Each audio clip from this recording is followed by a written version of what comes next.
My name is Kathy Johnson. I'm the president of Nebraska Dyslexic Association. Thank you all so much for being here this morning.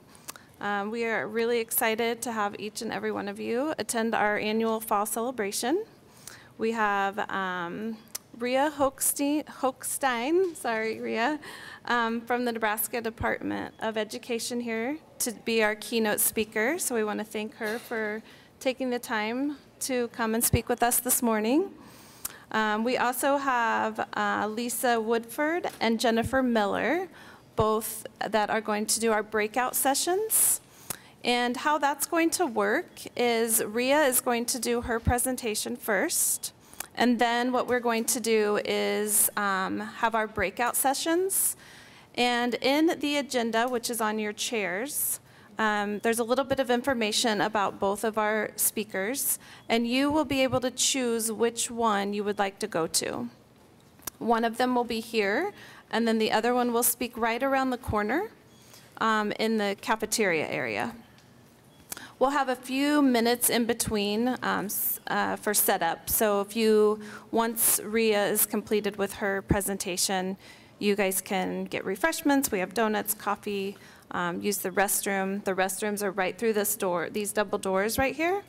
The doors do lock when they're shut, but we do have somebody that will be able to help get you back in over there. So I want to thank Gretna Public Schools for allowing us to have our event here this morning, especially Mr. Paul Dewan. For his constant support this year for Nebraska Dyslexic Association. We want to thank Angela Johnson for being here to display her wonderful artwork. Thank you, Angela. And then Elijah Carson. Elijah, where are you? Oh, okay. So Elijah is here this morning. He is going to be our guest speaker and talk about his journey with dyslexia. And so that will be immediately following our breakout sessions. And at that time, we will do a drawing for free membership for NDA. On the back table to the left over here, we do have t-shirts for sale. We have membership forms. If you're not a member, we encourage you to join. You can also do it online on our website as well. And then we have tickets back there. If you have not done so, you can fill out a ticket for a chance to win a free membership. So we would also like, what was I going to have you? I guess that's all. If you need anything at all, please do not hesitate to reach out to any of the board members here today. We'll be happy to answer any of the questions that you have. So I would just like to welcome Rhea.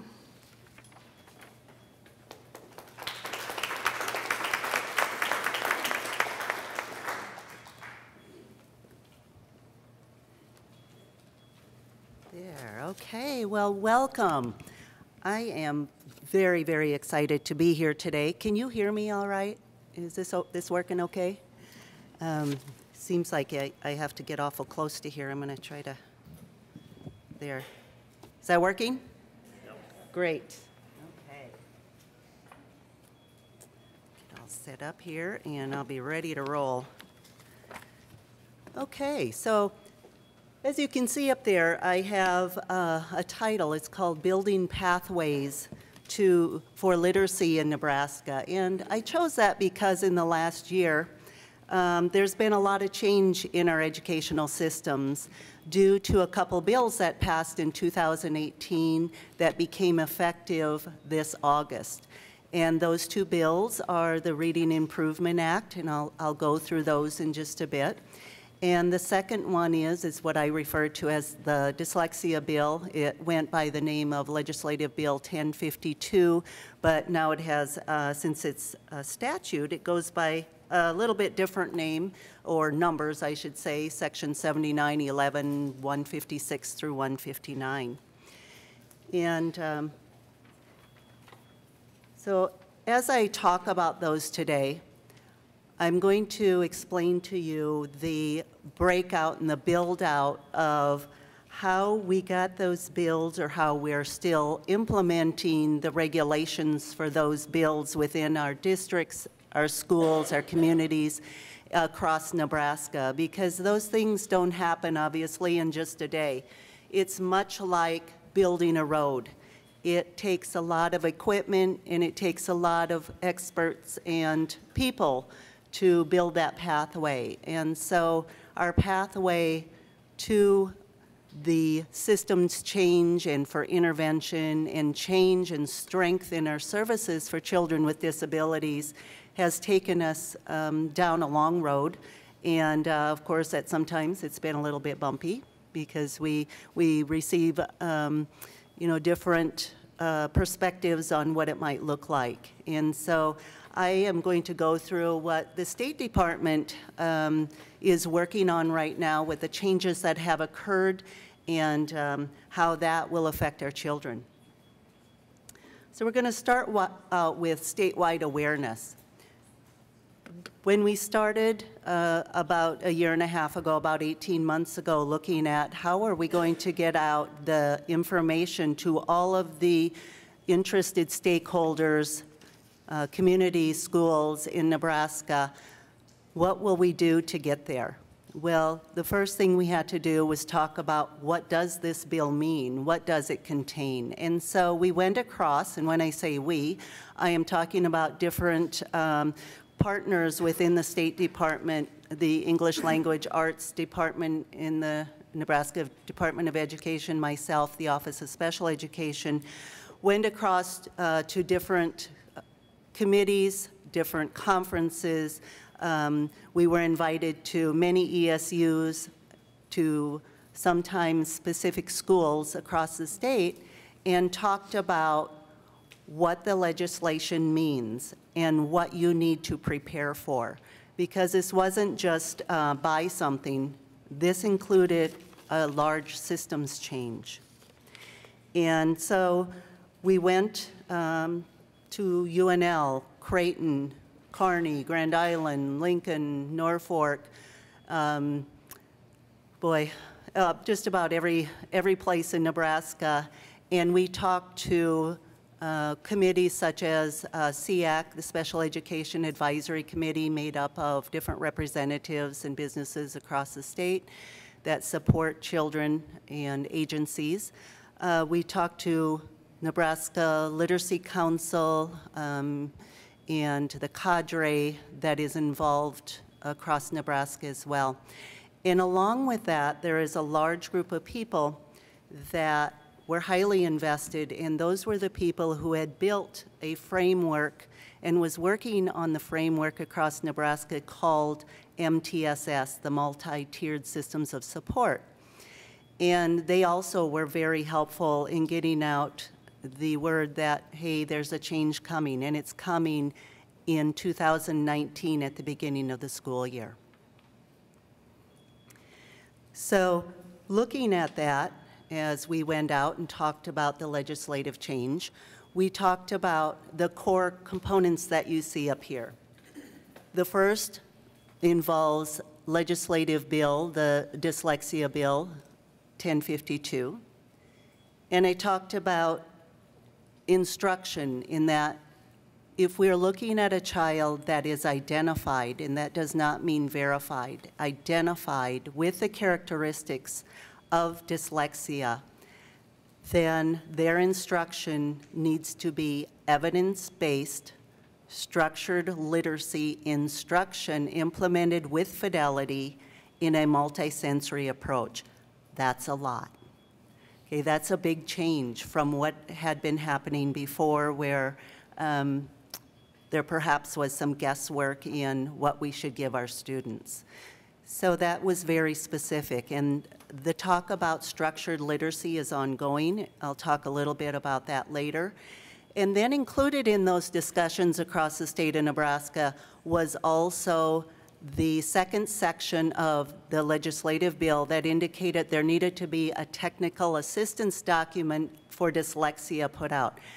Actually, that technical assistance document has been available since 2016. It's quite lengthy. It's nearly 100 pages, and it contains a lot of information. First off, the definition of dyslexia taken from the International Dyslexia Association, and one that IDEA, Individuals with Disabilities Education Act, also endorses. It also contains indicators of dyslexia, screening, which is very important. Keep that word in mind, screening, because it intersects later with our other bill. Assessment if necessary, or evaluation. It also contains progress monitoring for students who do receive an evidence-based literacy intervention. And then there are resources that also come into play within that dyslexia handbook for accommodations, assistive technology, a little bit, not much, and then some resources. And I'll also talk about that a bit later because that is being changed a little bit, that handbook.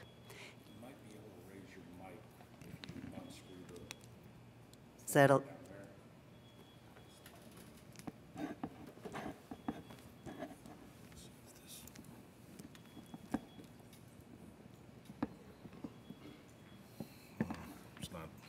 Yeah, it's about as high as it goes. You know, when you have giraffe legs, this is what happens.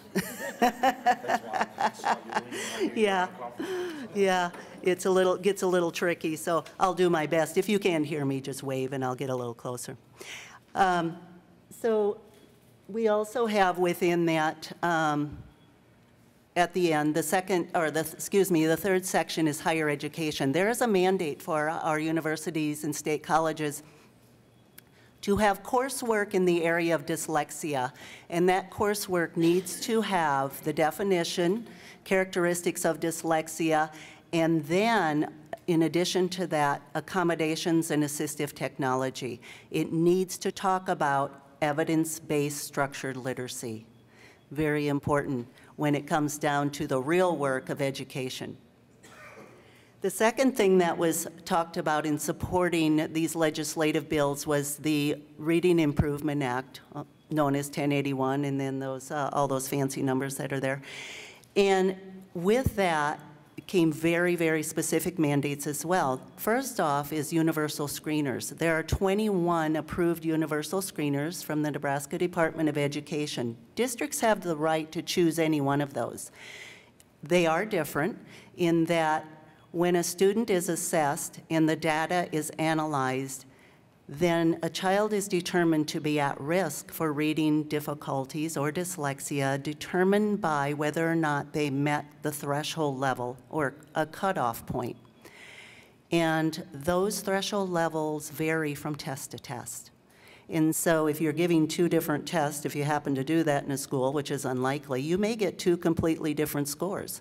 So the State Department, I want you to know, is really working on that to really look at the finite pieces of those tests and really narrow it down to which ones are most effective.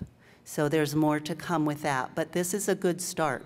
Nebraska needed to start somewhere. We started with these universal screeners.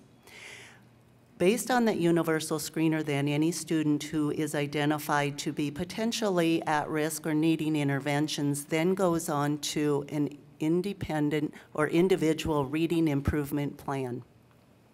That reading improvement plan looks a little bit like an IEP, and so if you're familiar with what an IEP looks like, there are a lot of the same components. It starts with what are the child's strengths? What are those areas of need? And what are the areas of need based on what that assessment showed or that screener just showed? And then beyond that, it looks at what kind of interventions are going to be made. What is the frequency, how much time will occur within that intervention? How many times will the child be seen with an interventionist or the person chosen by the district? And the frequency, so duration, frequency, and intensity of that intervention. The important part of that is that along with that, a child needs to have progress monitoring in place.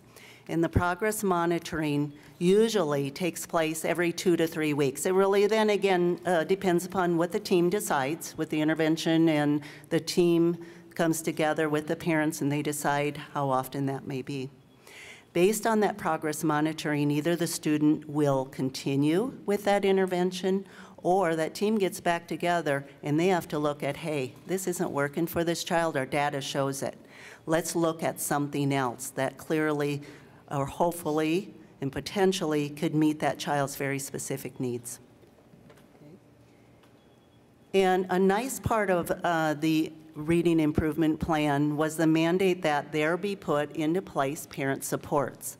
I was really happy to see that part, because we can't do this alone. We have to have parents, and parents know that when their child's struggling, then they're hurting too. And so we need to have those things in place. There is a booklet that's already, that has been put online. It's under the Nebraska Reads, or you can find it under the Reading Improvement Act, either one, at the NDE State Department. And I have a list of resources at the end of my slides that give you all of those internet links to these documents that I'm talking about. So later on, if you're wondering, hey, where can I find those, you can find those on that resource page, and we'll get that to you. So then included in that as well is a summer program. Now, a summer program could mean that the student signs up for a community-based, library-based reading program that many communities have in the summer. It could also mean, depending again upon your district, what they decide, that perhaps the child will have access to a internet-based or web-based strategy or program. I'm just going to throw one out there, such as Lexia, Core 5 program or something similar, and I don't endorse that, I'm just throwing that one out there. That is one potential one. So there are many different types of programs that could be looked at for summer programs. Beyond that, once that legislation is finished, we needed a solid foundation, because with any road, if you don't have a solid foundation, it will fail, it will crumble, and you're going to have a lot of potholes. And so we had to have a solid foundation in Nebraska. This was started a couple of years ago, called Nebraska Multi-Tiered Systems of Support.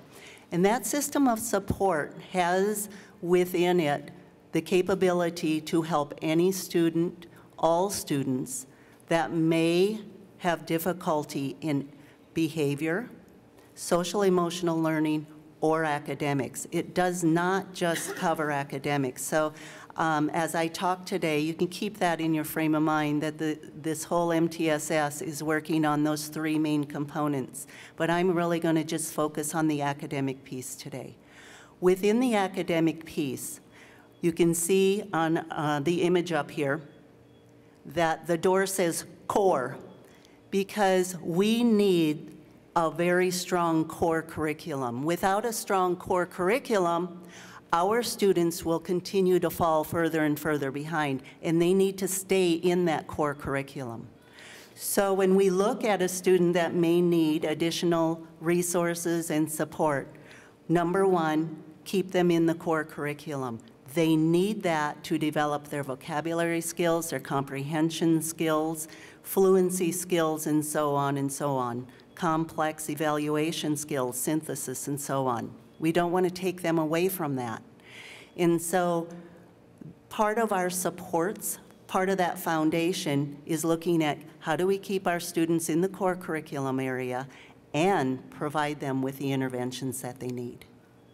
And you can see at the bottom of the screen where it has the words foundation, all those areas that a student is supported with. The Board of Education, our community members, our professional learning committees, and so on. There's many different titles right there. I'm going to break away from the mic for just a second. I want to show you a web base on Nebraska MTSS real quick, so you can see where that information is and what it looks like.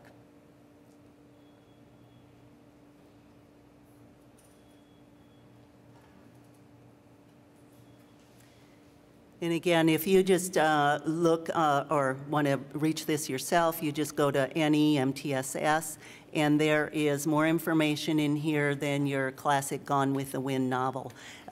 It is filled with information, details, resources, and really does a nice job of explaining what MTSS looks like.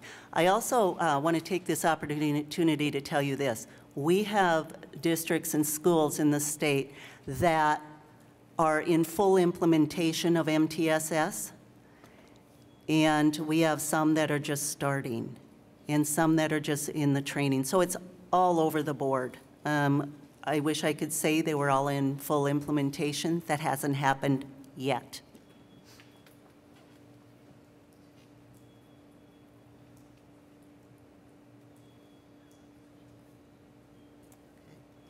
So it says, oh boy, that is really difficult to read. So it's a good thing I gave you that link. What it encompasses is it talks about what MTSS is. And I'm going to get back to my screen here. I think I can give you a clearer picture.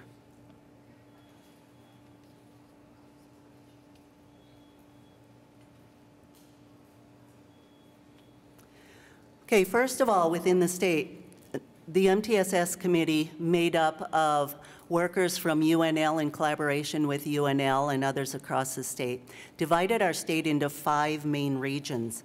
Each of those regions has a facilitator, a regional MTS facilitator. And what they do is they are working with every district within that region that you see up here, 1, 2, 3, 4, and 5, to build interventions and supports for all children, including those with dyslexia, and making sure that those mandates that are in that state bill are getting put into place. So they're working with teams within the schools, within the district, administrators, instructors, boards of education to make sure this is happening. And they are providing these types of skills. Shared leadership. And that means they are working in collaboration with many people. There are a lot of meetings, there's lots of decision making, there's a lot of change that is occurring with working with the people who are the core people at each of these schools to make sure that these changes occur. They're also working with that whole term evidence-based practices. And it takes a lot of communication in order to do that. The evidence-based practices follow a pretty strict code in that they have to have gone through a lot of trials and research before they're ever published. And there is a link on there, I am going to show you that, where you can find evidence-based programs that fit under evidence-based literacy with multi-sensory techniques included, and kind of weed out those that may work for you. It also gives a great description of all the components that are within those programs.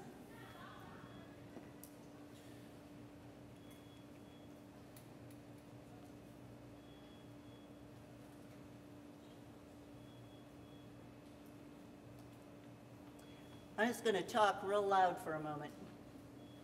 Underneath here, there's a program comparison chart. And the reason I give that I feel is I'm still a teacher. And in order for me to help you and help your parent, as a parent, help your students, I want you to know where resources are located. And so I'm going to show you this real quickly. Anyone can get on the internet and download this. There's nothing secret or private about this. It's public. Comes in a spreadsheet, and on the bottom there are several different types of programs that are listed along the bottom. I want to go to information about reading. There are also information about writing, different programs that you can look at if you're looking at something else in particular.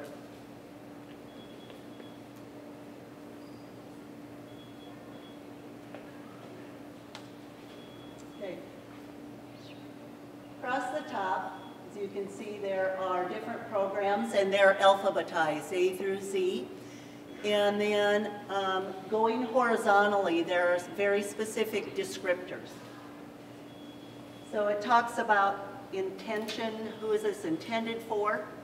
I'm going to make this a little larger for you. A little better? And get over here. Okay, so our focus is reading. And across the top, we can look at who is this program intended for. And it also gives grade levels. So you can look at, is it intended for kindergarten through 3rd? Is it for 3rd through 12th? Who is this for?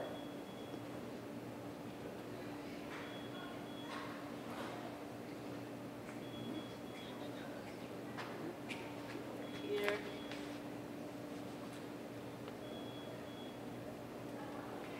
Goes all the way across. The kind of placement test, the advancement, placement, group size, is it scripted? Is it multisensory? So to over here, I'm looking, if I'm just looking in that multisensory column and I want to know, I want to really narrow it down, I can just go to that column and look at which programs that would entail. Okay? But you also don't forget, you want to look at whether it's evidence-based. So we have on there 6-minute solutions, amplify, there's just an entire list here. Corrective reading, early interventions in reading, and so on and so on. If there is a program that is not listed on here, there is a request form for the Borough Center, for the Research Center at UNL and EIS to look at it and determine what its effectiveness is. That will be, those new postings occur typically every 1 to 2 weeks. So this is added to all the time. Someone just emailed me yesterday about a program and noticed that it wasn't on there. And I said, hey, make a request. It'll show up in a couple weeks. So instructors who are out there, if you don't see a program and you think, hey, what about this one? Why isn't it on there? Make a request. It'll happen.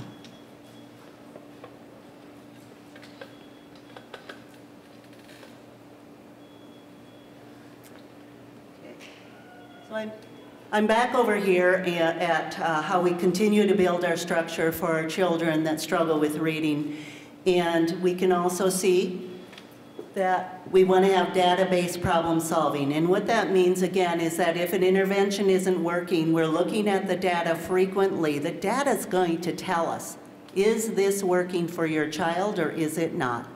And if it is not, then we do want, of course, look at something else. And we got to get our heads together as teachers and administrators and say, hey, let's take another look at this. What's going on? Or it might be how the child is, how it impacts them during the day. Maybe there's too much visual. I mean, there are so many things that can happen with one program and how a child can perceive it, whether it works for them or not. So it really takes a whole team to look at that. If the child is obtaining some progress, the data will show it's working. And sometimes it's a slow start, sometimes it's a fast blast off. We never know. That's the uniqueness of human beings, isn't it? Along with, as I mentioned earlier, that it's so important to keep our children in our core curriculum. You often will see triangles of MTSS and different layers of MTSS. And what that really means is this. One, like I indicated earlier, we want to keep our students in the core curriculum. If they need some intervention, they go to what's called a Tier 2. Tier 1 is core. Everyone remains in the core. And that's usually, typically, 80 to 85% of students. About 15% of students typically will go into a Tier 2 intervention. And those students receive intervention based on what their specific needs are. Progress monitoring occurs. It's looked at frequently. And I want to remind you of this. Sometimes students remain in a Tier 2 for months, sometimes a couple years. If progress is being made, we don't want to take that away. And I want to say that again. If progress is being made, don't take it away. The other thing that will happen is when the students Screeners come again. Those screeners that were talked about in the Reading Improvement Act, they occur 3 times a year. If at any time the child passes the threshold or meets the threshold level, then you could talk about as a team, do we want to take this child off this individual reading improvement plan or not? If the data is showing that they're real close, they just barely made it, then you probably want to consider keeping them in. Again, that is a team decision. What's best for the child? The whole point of giving students intervention, of course, is to get them reading, writing, spelling, thinking on grade level. What are the grade level standards? And at any time, if that's in jeopardy, of course, we want to look at what's going on with the student. And that varies in so many different situations. In looking at this triangle, a student can be in the core curriculum, can be in Tier 2 and receive intervention, and sometimes they show that they need more intervention. And then what happens is they have another intervention layered on top of Tier 2 and brought on to Tier 3.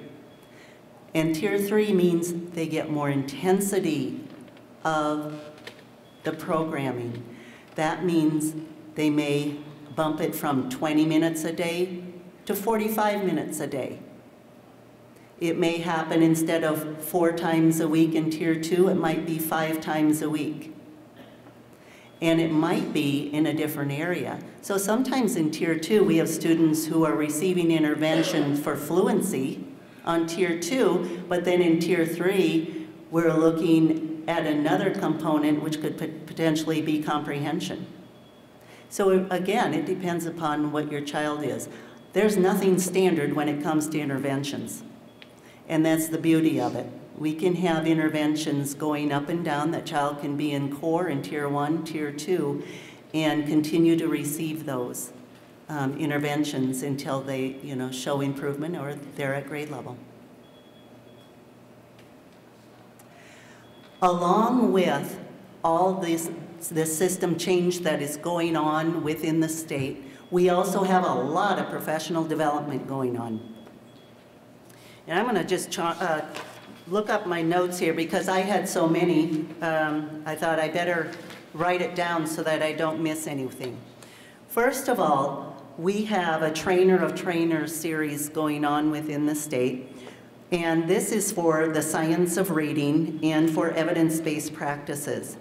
There are 2 evidence-based interventions going on right now with 6 trainers, train the trainers across the state. Early interventions in reading for K2 and corrective reading for 312. We need those trainers across the state in order to sustain our system. If we just train teachers and then don't have people to continue the training and leave it at that, this whole foundation will fall. We have to have people who continue to train the new teachers who come on, continue to develop the training that you've already had. We also are providing strengthening the core workshops. Those have been going on across the state. They started last spring. They continue right now. There is a calendar that I'll show you here in a little bit that tells us about all the different professional development that is going on in all the ESUs with MTSS across the state. And that's just a portion of what's going on. I do not have data to what all of the professional development that's going on within ESUs that they're doing themselves. I would have pages and pages or slides upon slides if I had that. The best course I can give you is to ask the ESU what kind of professional development is going on in your schools. Along with the train the trainers and the professional development, there's also the science of reading. There was a last spring and summer, there was a large professional development program going on from Michigan to support a cohort of 16 schools within the state of Nebraska on the science of reading, and the change that has occurred in that school is absolutely phenomenal. There are organized groups of 44 teachers that are in the middle of training for letters, language essentials for teachers of reading and science. That is also going on right here in Gretna, I understand, and in Grand Island. There are pockets of that going on all over. I'll be going over to Donovan next week to sit in on the letters training myself.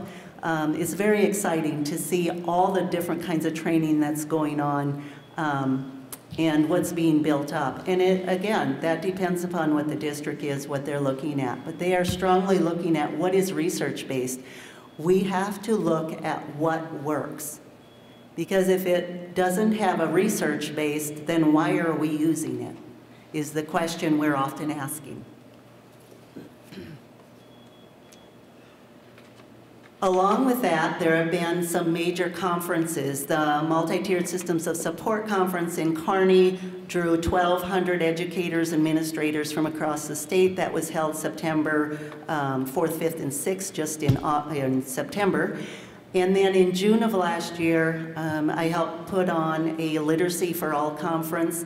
I put the limit at 200 at that point, just trying to see what would happen. We far exceeded over 200 people interested. We're working on the framework for another one next June, and it is my hope our focus will be structured literacy, and that is for pre-K through high school. So I hope to see you all there on that one. And then we also have a webinar that was just put out on structured literacy. Abby Burke at the State Department is our new reading specialist. She started about 3 months ago, so she is helping develop a lot of this. There are many people at the State Department across the state, across our districts, our administrators, our boards of education that have supported all of this. And so as a reminder, this can't be done alone. It takes a lot of people. I mentioned earlier that there's a technical assistance document going out, Dyslexia Handbook, and our committee is working hard on that right now to update it so that it includes structured literacy, evidence-based instruction, and we're also going to make a live link to that on our special education website so that you can easily get that without running off a whole handbook. It'll be updated frequently. Included in that, we're going to have a toolkit for resources for educators and parents. And I'm really excited about that. Again, we have to have our parents, and we need to get into their hands the supports that they can give their child, not just at school and help support it at school, but also at home. And so that's a large piece of that. Included in that is also a large portion of assistive technology. Brian Wojek, who works for our State Department, is helping build out an entire section and web links for assistive technology for students who have difficulties in reading and may need additional supports through assistive technology and accessibility to materials. Supporting your child. As I look at what parents can do to help support your child, number one, you know your child better than anybody else. Know what their strengths are. And when you come to those IEP meetings, my recommendation is please come with all your questions. Write them down. Write down what you know about your child. That's actually an important part of the IEP. There is a section on there that asks what parent information was provided. And also, there's an important part called the current level of academic performance. If you're getting a lot of data from teachers and you're not sure what it means, please ask. We have a tendency to talk in a lot of jargons and with a lot of acronyms. Ask what they mean, please. And, as educators, we're not just there to educate your children. We also need to educate the public and educate parents about what changes are being made, what that progress monitoring means, what the program looks like. Please ask. You are a partner in this. And then, as indicated up here on the page, we also want to look at what kind of accommodations could be put into place. I'm going to give you a link to a toolkit, and I'm going to show you that too in a little bit. I wish I could say it had Nebraska's name on it. It doesn't. As I said, we're not done with ours yet. It actually comes out of Minnesota, And it is just full of great supports for parents and ideas of how you can help your struggling reader within the school system. And great ideas, words to use, questions to ask, and so on.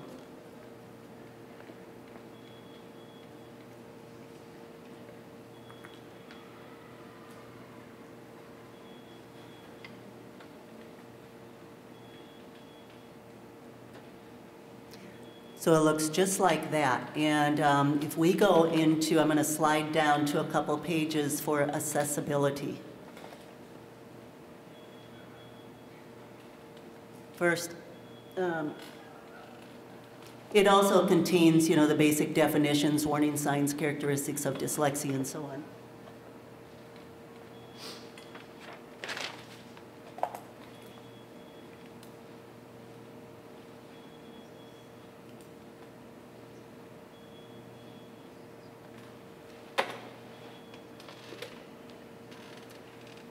Pages 25 through 26, 27 really talk about what are accessible materials, and take note of that, because that would include things like audiobooks that your child could potentially obtain through the school system for free.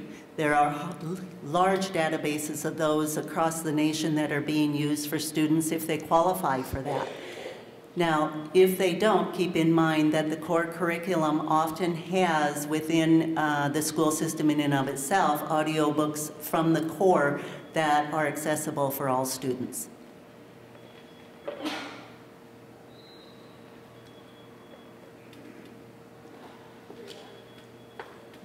Yes? Could you read us the link to that document that you just opened? Sure. Let me get back to it here.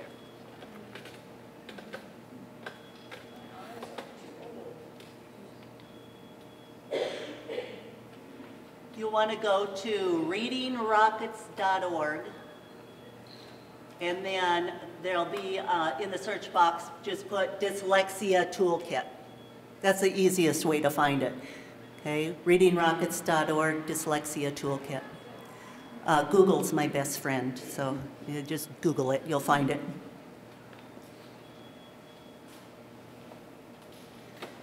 I had indicated earlier that you'll have access to all of these links. And Kathy, just a quick question. I believe this will be put on the Nebraska Dyslexia Association site, is that correct? Yeah. So you'll have full access to this, and just pull it down from there.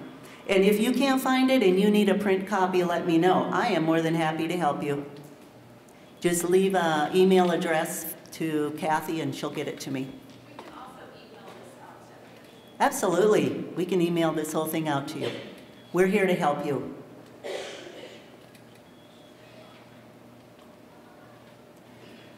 So remember that path I showed you earlier? Woo! Now look at what happened. Yeah, we have intersections, we have overlays, we have bridges, we have supports. They're all over. Is it complete? No. But have we started on the right pathway? I truly believe we have. And the State Department is working tirelessly. We have the MTSS groups. We have, just so many people. The Nebraska Dyslexia Association has been working closely with me, and I thank them. Kathy and Nancy both are working with me on the dyslexia handbook. And we have people also from the universities helping us with that. It takes a lot of people to get where we want to go, and I am so thankful, and thankful to all of you who are here today. And I want to close with one thing. And I entitled it Words Matter, because we all have a different perception of when we see words. And whenever I see the word at risk, literally, I think the hair stands up on all my arms and everywhere else, and I think, oh my goodness, it almost speaks to me of failure already, and that scares me. I don't like that. I tend to like the words at promise. And a student who is at promise has not yet reached his or her potential because they have not been given the right supports, the right accommodations, and the right interventions. So let's think about our children as being at promise. They are amazing people. I have met so many in my 33 years of teaching. Incredible minds, incredible spirits. So let's not think about at risk anymore. Let's think about at promise. Thank you so much for being here today.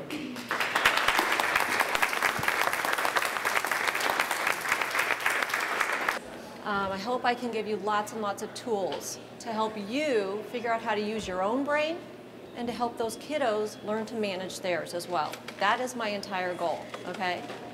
My name is Lisa Woodford, and I am an educator. I taught in the public schools for 10 years, and from there I chose to help those kiddos that would have otherwise fallen between the cracks. Those that did not get verified to receive services in my classroom. Yes? Do you have a mic?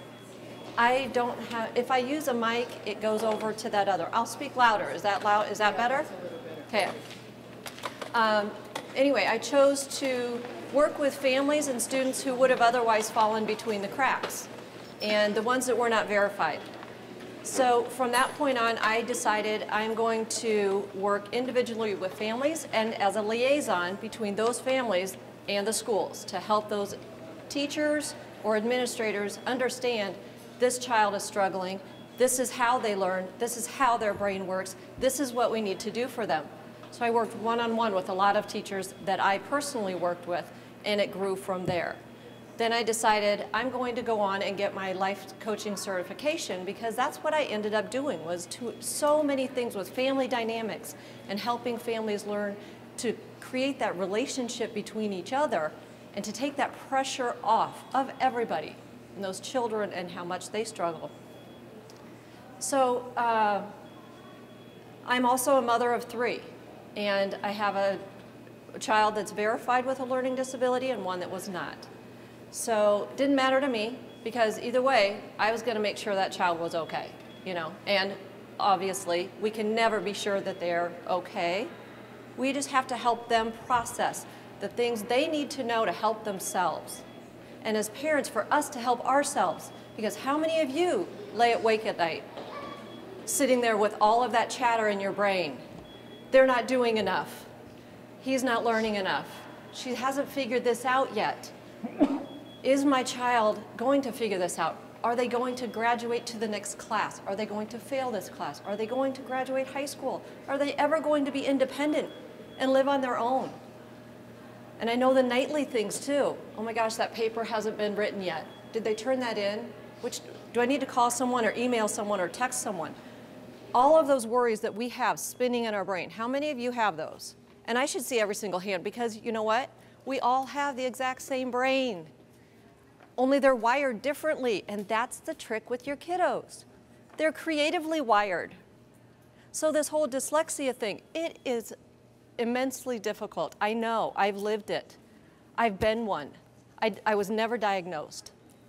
My husband struggled as well, but back then they didn't take care of it the same way. Your children are being looked after more than they used to be. Things are progressing. And you are here, you are doing the job and the work that you need to do to support your child. So kudos to all of you. I'm gonna give you some tips and tricks and things that I want you to do with your kids when you go home. Do with yourself tonight when you go to bed, okay? In your head, when you're doing this game of, I can't sleep because I'm laying up worrying and all of that that's going on in your brain. What that is, it's kind of like you're laying there like a zombie. Can't sleep, here I am again, worried. And it's like you're Frankenstein with those bolts between his brain, just constantly, bzz, bzz, they're not up to par yet. They're still struggling, bzz, and you have all of that going on all the time. That's what I want to help you to do, is to shift that thinking and that worrying that you go through all of the time. So I want to talk about managing your brain and also building confidence. Okay? So confidence is really the belief in the powers and ability that you have. It's knowing and embracing all the parts of yourself, okay? Embracing them. Even though they might not be exactly what you wish you had, you can embrace exactly what you have because you're you and they're them. And we all come with a certain, virtual suitcase when we were born of our abilities, our physical characteristics, what makes up you, what makes you unique. And what you were given at that time got you to where you are now. You've all coped, you've all figured it out. Your kids have the same type of thing. They have their own virtual suitcase. What they were given, they will figure out. It takes time to do that process. And a lot of times we expect and we want more and we strive and we push. And it's like a treadmill for, you know, a 10-month-old. And we're like, when your kids were 10 months old, you didn't put little Adidas tennis shoes on them and hold them over a treadmill and say, okay, this is how your legs have to work. Okay, you'll figure it out. Let's practice today. Well, another day, let's put you on the treadmill and practice. Because we just trusted and we knew. Our kids would learn to walk. We didn't have to push. We didn't have to worry about that. So you just let that happen. You let nature take its course. That's a part of what we need to do here today, is realize we're expecting these kiddos to be at the finish line. And they're not even close. They're just back here, and it's okay if they're just starting the race or they're in, you know, one step at a time. Relax. Some of this stuff that we want the administrators to know and we want our child to be doing right now, and we want these papers turned in, and why aren't they figuring this out? Why aren't they motivated? Take it down a notch. Pull back a little bit, because you are feeling that pressure, right? How many of you, again, feel that pressure? Okay. I'm going to pause for just a second, and I'm going to do an activity with you, and I just want you to be a little bit open with me how this goes for you, okay? So you've all laid there, you've done the zombie thing, things aren't moving fast enough. Bzz. He might get humiliated today by that teacher. Bzz. He hasn't studied enough for that quiz or test. Bzz. She's embarrassed in front of her friends. They're leaving her out. She's being excluded. Bzz. Okay? How many of you have things in your life that are challenging you, even as an adult? It might not be about your child. It might be health issues. It might be financial issues. It might be relationship issues. You all have them, right? Okay. Can you feel them on your body, what that feels like? All that stuff, the stress that we put ourselves through, all that cortisol in your body. For just the next few minutes, can you imagine if you take that off and set it right over here? Give it to me, take it off, and set it up here. Can any of you feel that if it didn't exist? You don't have to think about it and worry about it and not sleep over it. Can any of you feel that? Please give me a hand if you can feel it. Okay? If you had even an idea, a little bit more of a calm feeling, did any of you feel calmer or lighter? Like, oh my gosh, I can finally breathe? That feels great. Let's just stay here all day. Yeah, that space that you are in right now, if you were able to sense that and feel that liftoff and that lightness, you just changed your own neurochemistry. You just affected your own brain and what it's doing and the chemicals that your body is producing inside of it.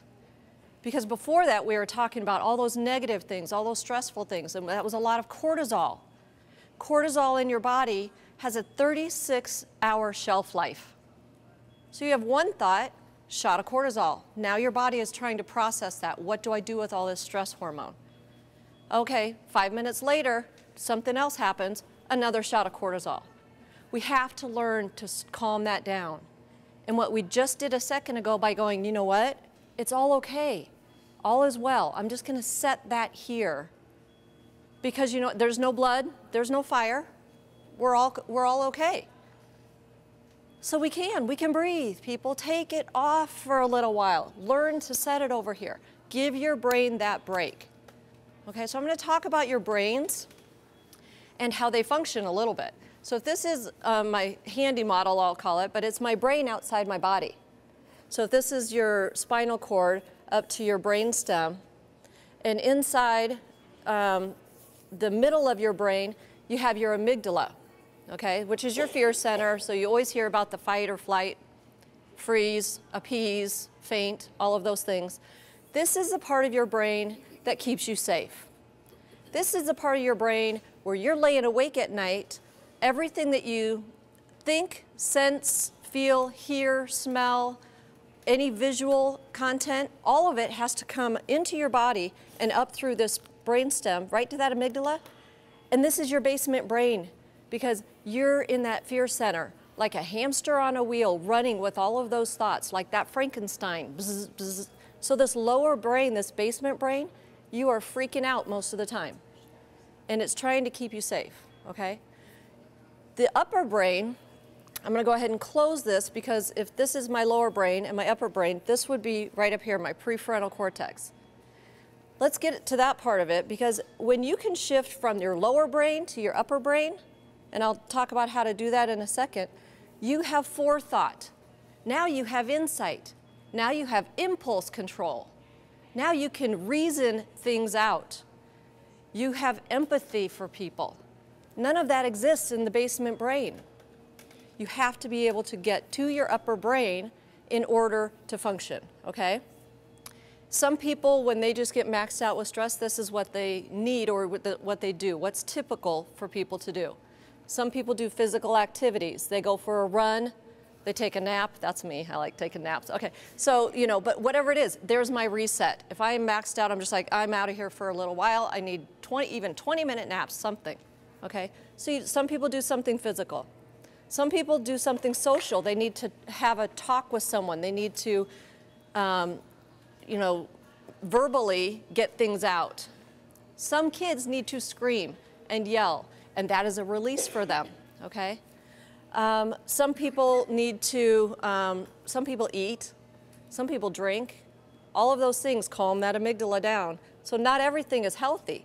Some people have a pet, and pets are wonderful because our energy and our biorhythms match that pet within 5 minutes of being with them. Your heart rate becomes in sync with theirs, okay? But there's lots of different ways you can calm that amygdala down. And when you're able to do that, now you've got power. Now you've got something you can do. Now you're actually functioning. This basement brain is like a toddler with a marker, just running around, you know, writing all over your brain, telling you how bad stuff is and making more work for you. It takes so much energy to be in this space down here. And I'm not saying that you can always stay in your upper brain. You can't. We're human. You will always have these thoughts, and you can always have the ability to shift to the upstairs brain and get control, okay? This is what I want your kids to know. When they learn what's happening in their own brain, and they go, oh, this is that thing she talked about where I am just, you know, I'm stupid. I'm not good enough. They don't like me. Basement brain, that's Frankenstein talking. Let's get him up to Einstein. Einstein is so much brighter. This is where ideas happen and the creativity, and we can be proud of ourselves, okay? So for me, what some of this looked like in my early years when I was always in reaction mode was that it started when my oldest was an infant. He was 3 months old. And I was told by the most obnoxious doctor ever that he may not live. And I remember the moment very well. I was standing in the doctor's office with my son just in a diaper, waiting for the doctor to come in. And when he did, he came right around the door, and he took one step barely into the room, and he looked at my son, and he said, he actually backed up out of the room, and he said, who referred this child to me? And why was I not told that he looks like a baby bird? I can see right through his transparent skin into his bulbous head. And that is before he introduced himself to me. That is how a lot of people see children who are not, I don't know what this doctor's thoughts were. He didn't even introduce himself to us. So you talk about reaction. That's where I started at 3 months old with my child. And it turns out it was something that came from me. He was allergic to the protein in my breast milk. Who knew? Once we figured that out, things went okay and his development progressed. And it wasn't until preschool when I got a call from his preschool teachers, and they said, we need to talk. We need to have a little conference. And I thought, uh-oh, you know, I struggled in school. My husband struggled in school. What is this? And sure enough, came about after tests and some different assessments and things like that. He wasn't processing things normally. I'm like, okay, that's all right. Here I am again, reaction mode. But I'm a teacher. I can do this. I'm trained to work with children. He will be okay. We will work this out. And we went on from there. And the next 8 years, those early school years, and some of you, how many of you have those early school children? Yeah, elementary, okay. By the way, how many of you have middle schoolers right now? And how many are high school? And college? Okay, adult, okay. I have, you know, 17, 21, and 26. I'm talking about my 26-year-old. We've come a long way, but those early years in school, I was right there with you. Where's the homework? Come on, have you studied enough? Get to bed. You know, you got to be thinking tomorrow. I would check the backpack. I would investigate. I would talk to the teachers. His spelling list was right there every night. We went over it, and then I would check the math, and then he would, you know, do the next thing. I was all over it because we had this covered, okay? What I didn't realize was on the confidence continuum, what was happening, okay? So confidence with the belief in your power and ability, he hadn't figured that out yet. He hasn't matured to that level of development yet where I'm supposed to be and what I'm supposed to be doing. But I did, and I thought if I just show him enough and push him enough, he'll figure this out. And some of this takes a lot more time. With a child with dyslexia, it takes a lot more time, like 4 hours of homework for a 20-minute assignment. I get it. I know that their brain does not want to stay focused and process, and it can't sometimes. And as parents, we're still standing there going, how you doing? You all right? You know, you got to be in bed in 20 minutes or you're just going to be a wreck tomorrow. And then you're just starting all over again, and you got that wheel running and Frankenstein and bzz, bzz, bzz. Okay? That poor kid, you know what he's doing? Here's the confidence continuum. On one side, you have shame. It's a fear-based part of the equation. There is something inherently wrong with me, and everybody can see it, okay? Not confident on this side, okay?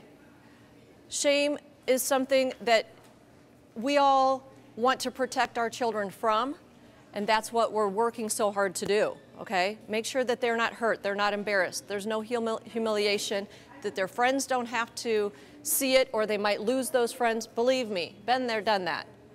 The other side of the continuum over here is pride.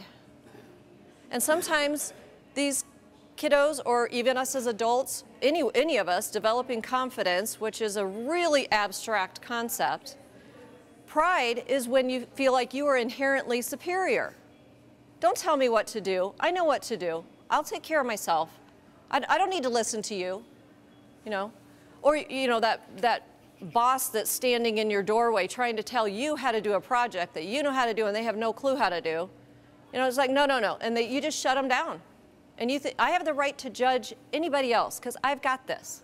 So there's pride, and here's shame. And in my situation, guess what I was doing? You need to get that done. Have you turned that in? What isn't done yet? Come on, you need to get to bed. Or you're not taking care of things. All of, you know, but at the same time, I was doing my role. And if for those middle schoolers, that is your role. From 0 to 6, you are the teacher. You teach them how to tie their shoes, brush their teeth, use their manners, get dressed, all those things. From 6 to 12, we are now administrators. This is where we help them with their homework. We decide their schedules, what sports they're going to play, all of those types of things. We get them there where they need to go, okay? You're still teaching and teaching them to motivate and things like that. The tricky part about that, and I was an amazing administrator. Boy, I was all over that, okay? The tricky part is 7 to 24 or 26, whatever. Now you're their coach. You need to be their guide, and it's a lot more hands-off which for those of you that have those middle schoolers to high school, if you haven't backed off yet, believe me, I know what that looks like. Because here's me, I was this great administrator, I hadn't backed off yet. And that's what, let me tell you what that looks like. That looks like my 12-year-old walking in the back door one day after school. And all I was gonna do was greet him and say, hey, how was your day? And my voice for him was like an auto response. I don't wanna hear it, don't talk to me. I don't even wanna know what you have to say. And before he even set down his backpack, took off running right past me up the stairs. And as he's running up the stairs to get away from me, as he rounded the corner, his 25-pound backpack or more, 35 pounds, I swear those things are, it just kept going straight on through, right through the wall, through the drywall. And it shocked him, and it shocked me, and I stood there and I thought, what the, you know, all I was doing, I didn't mean to, you know, my intentions were good, all of those things. And he collected that backpack as fast as he could, and he took off down the hall, and he slammed his door. And that was my wake-up call. That was my moment. I stood there and I thought, that was disrespectful. Wow, I need to go talk to him. And I just about, you know. But I stopped in my tracks and I thought, wait a minute. I didn't do anything. But he came home with all of that. We need help. What I'm doing, good intentions, isn't cutting it. So I thought, you know, there's something else. We can do this. Because what I thought was, I haven't even used this yet. Isn't that beautiful? So at the time right there, I saw him in the red. I just about went upstairs because you know what? I thought he's broken and he needs to be fixed. I'll go help him. I'll go fix him. That he didn't know anything. This is if you see him in the red, this is like having lenses on where you're just seeing that child and nothing they're doing is right. I felt that I had the answers and I needed to give those to him. That was my job as his administrator. And he can't do this on his own. I have to help, okay? That's kind of what this whole administrator thing is all about, and we all have to do it. So what I thought was, I don't know if you can see this, I thought that if I acted a certain way, or if he acted a certain way, that everything would be better. He just shouldn't do that. That was really disrespectful. You know, they shouldn't break that pencil when they're doing their homework. And they shouldn't have that tantrum when they can't figure something out, you know, whatever. And then the result would have been, great, that, you know, if he acted this way, the results would be so much more respectful and positive. But they're not. And then if they would do those things, then he would feel better and I would feel better. I thought this was the order things were supposed to go. That's what I had always done. Act like this, then we can get along, and then we'll both be happy. That's not how it works. Let's talk about when you see a child in the green.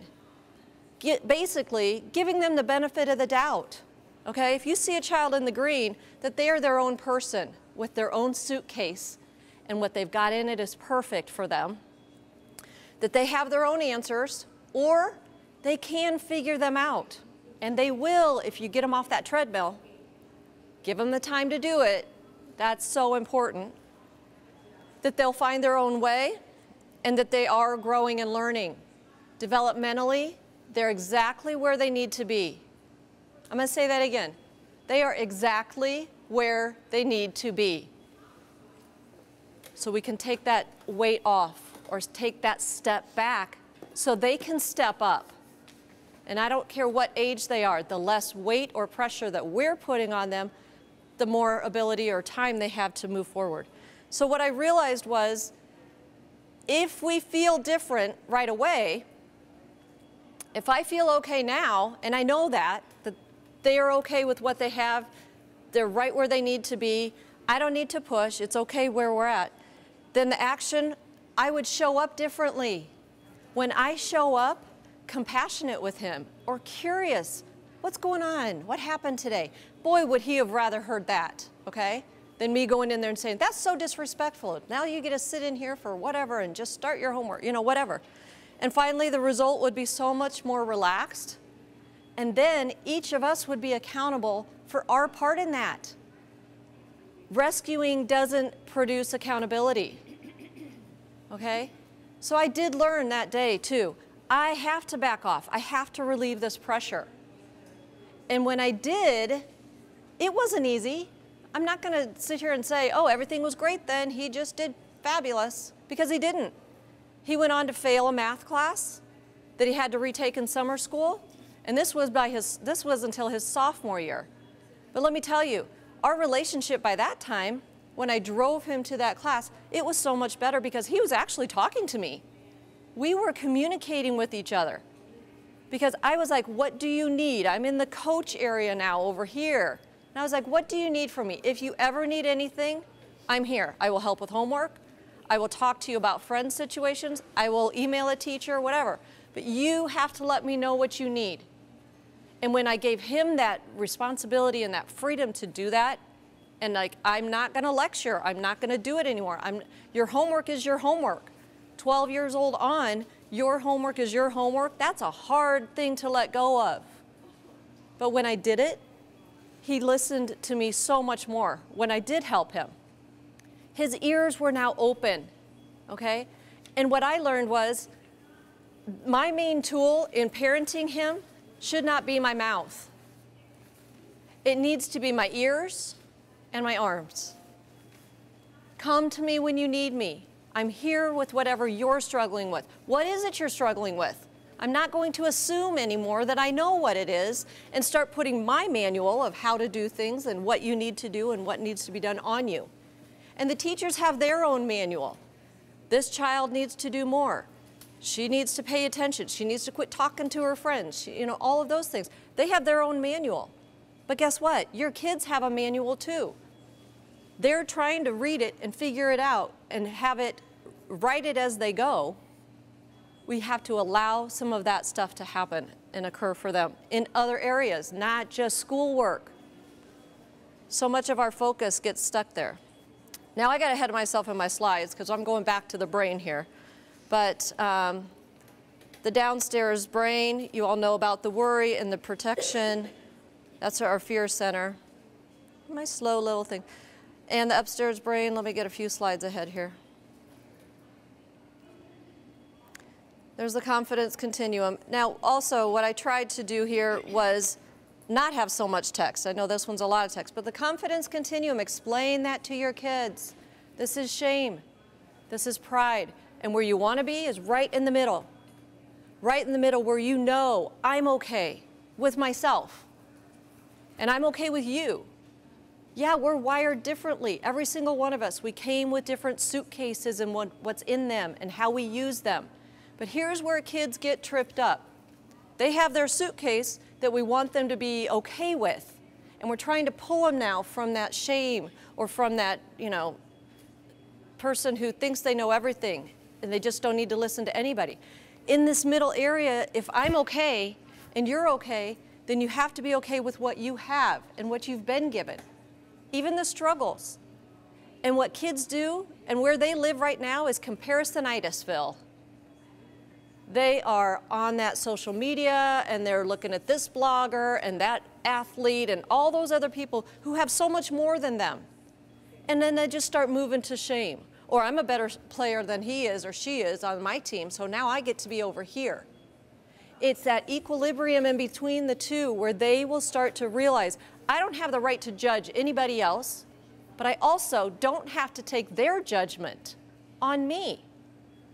They can think what they want to think, and it doesn't affect me. My worth is fixed. It does not move. I don't care if I fail a test. I don't care if I embarrass myself. I don't care whatever.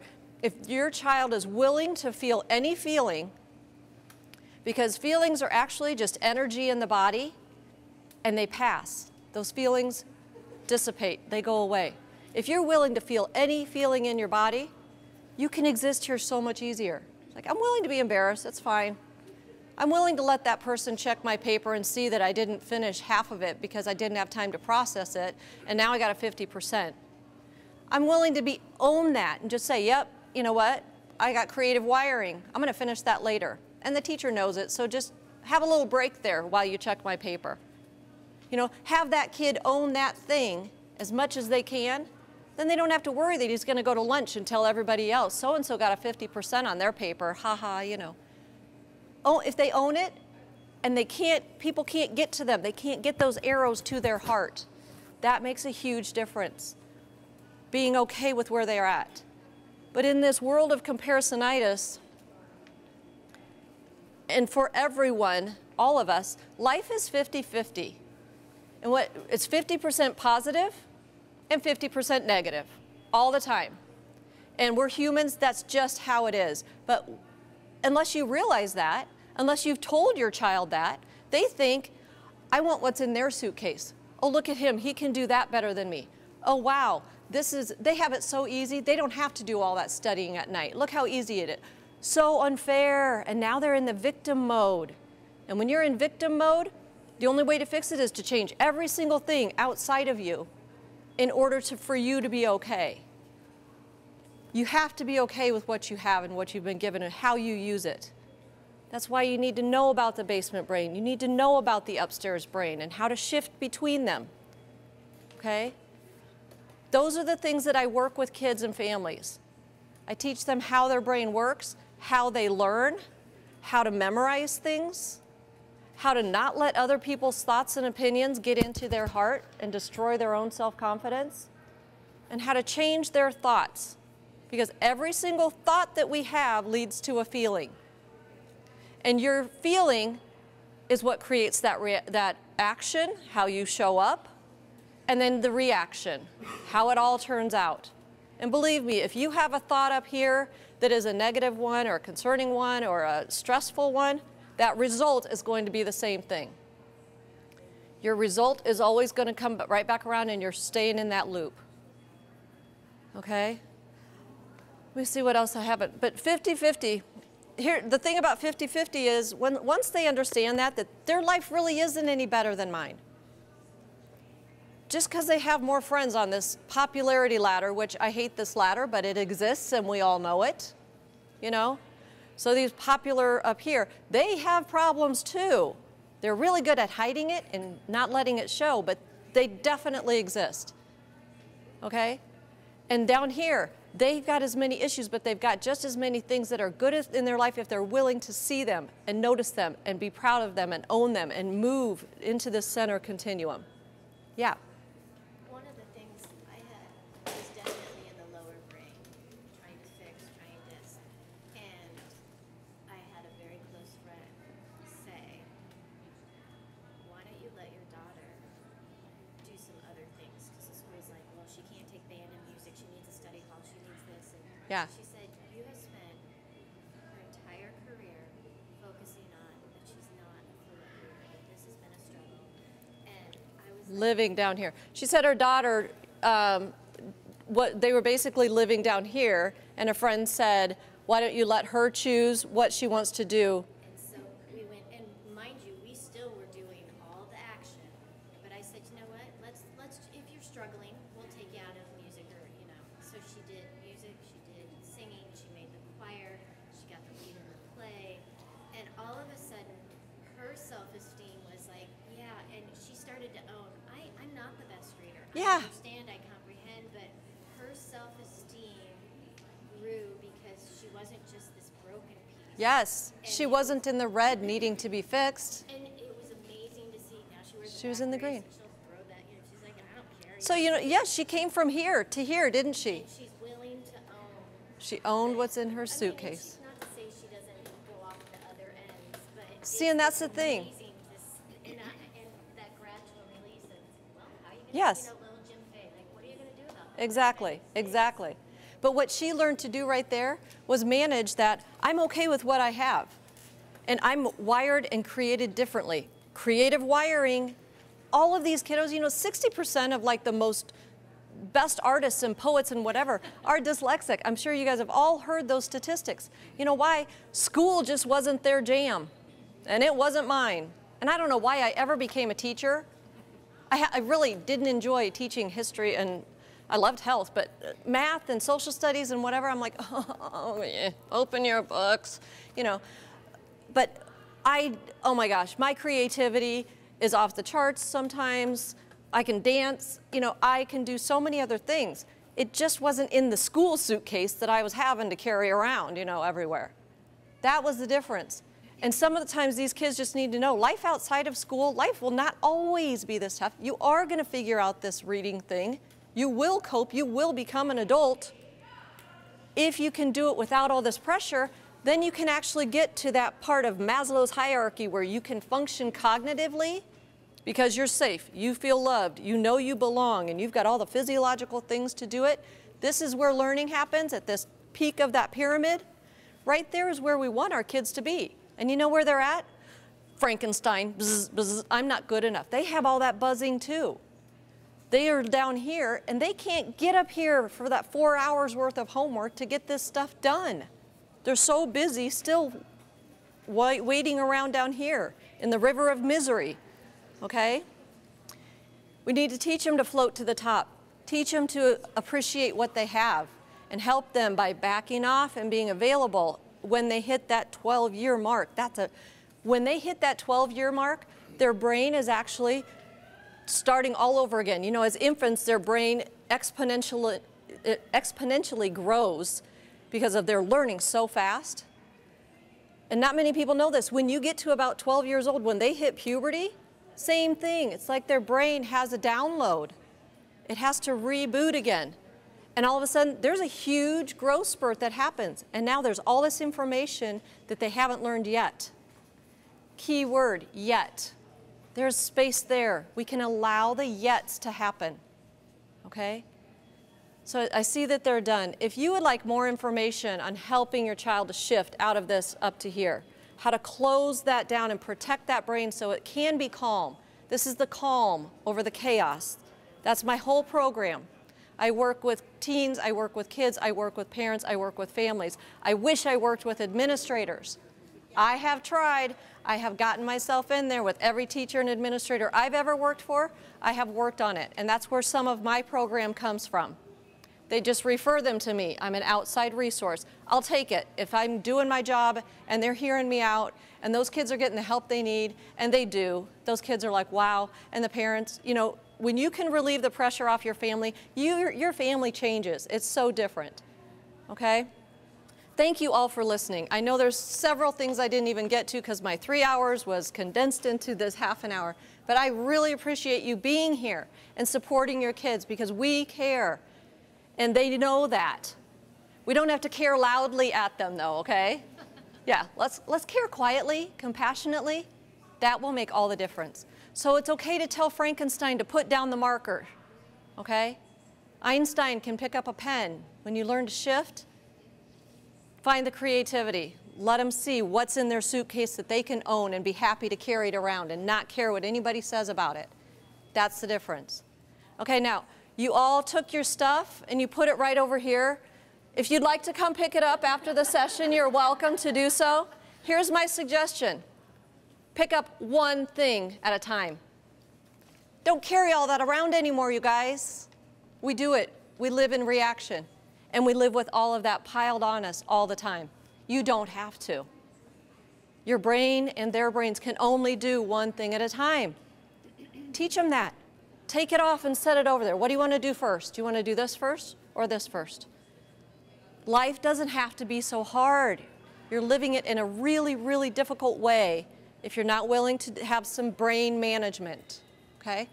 I'd love to talk to any of you more about any of this later. Believe me, as you can see, I wish I had 3 hours, but we don't. So thank you so much for coming. I really appreciate it.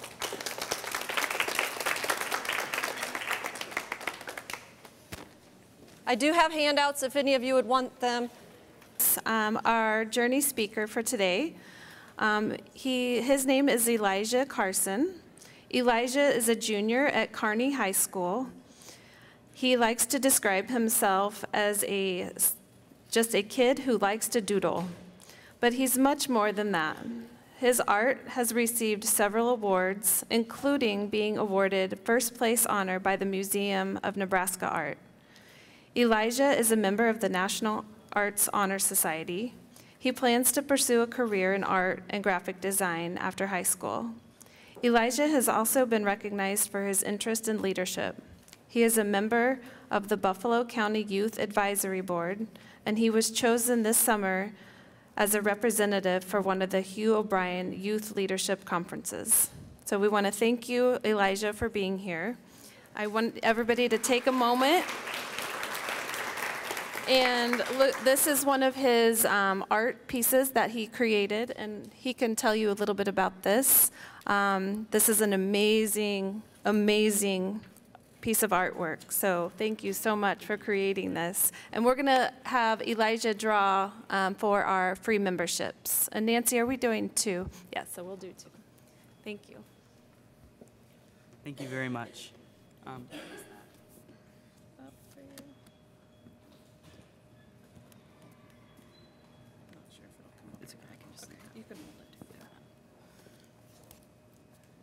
Thank you so much for having me here today. I'm honored to share with you all my journey. Of course, I still have much to learn, and I know that I have many struggles ahead.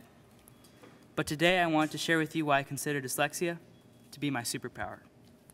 My name is Elijah Carson. I'm a junior at Kearney High School. I didn't grow up in Kearney, though.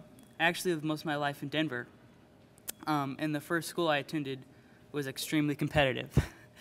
It was like a lottery school, and I was super lucky to have made it in. That was until they started to try to get me to read. I could memorize letters and some words, but fluency was hugely important, and I could not read at the pace they expected. Reading wasn't just hard, it was uncomfortable, and I hated every minute of it.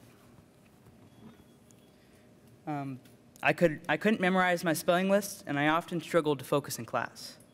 I was a major daydreamer. Basically, I was a mess. I was on behavior plans for not paying attention and spent countless hours with tutors. In 4th grade, my parents had me tested for an eye and hearing exam, which I failed. They decided to have me tested for a possible processing disorder. Turns out, I have dyslexia. Great, what does that mean? Does it mean I don't have to memorize any more spelling lists? I was told I didn't process written language the same way everyone else did. That even though I was working twice as hard as other kids, I would fall behind. Is it going to be this way the rest of my life? I was wondering what everyone else's brain was doing. Was learning easy for them? What I didn't know at the time, and what took me years to understand, is that dyslexia has never made me wrong, lazy, or slow. Yes, language is difficult for me, and I struggle to say what I mean in person and in writing. I also have horrendous spelling. Organization can be a problem. You should see my room. I struggle with headaches, anxiety, and I'm exhausted at the end of the day. But none of this says anything about my intelligence. Throughout the years, I've discovered my own style of learning that works for me and is comfortable. With my 504, I know that I have support from my teachers and my counselors. But I've also just developed confidence in my abilities to learn, and I've learned to let the rest go. Okay, so now let's talk about why dyslexia is totally a superpower. Several years ago, when I was drowning in elementary classes, I had an amazing art teacher who let me use art as an escape in his class.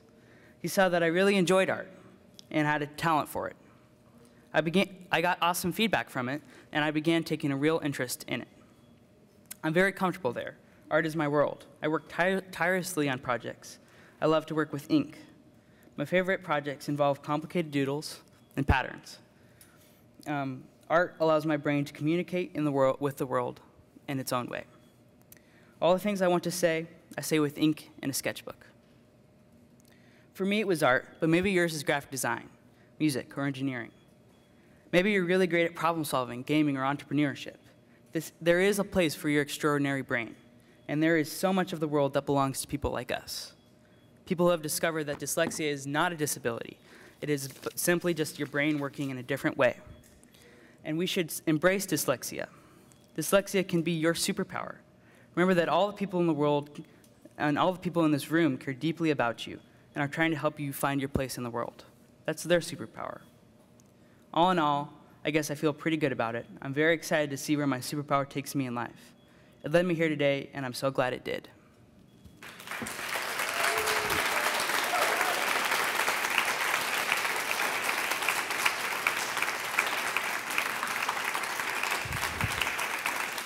Thank you.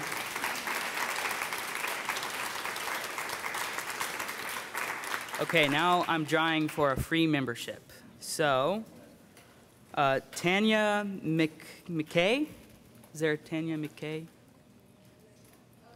Ashland, Nebraska. And Laura Killer. Is that you? Yeah. Oh, Miller.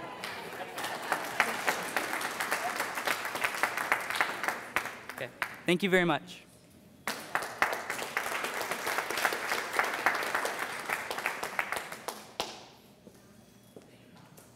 Okay, thank you so much for attending our event this morning. We are so appreciative of all of you. Keep doing what you're doing. Keep fighting the fight. You're all doing an amazing job. We are all here to support you at Nebraska Dyslexia Association. Please reach out to us anytime. We are here to help advocate and support and educate. I encourage you to get on our website too. We list all of our events on our website. If you have not done so, please sign up for membership. And we thank you so much for attending this morning, and we look forward to hearing from you in the future. So thank you very much.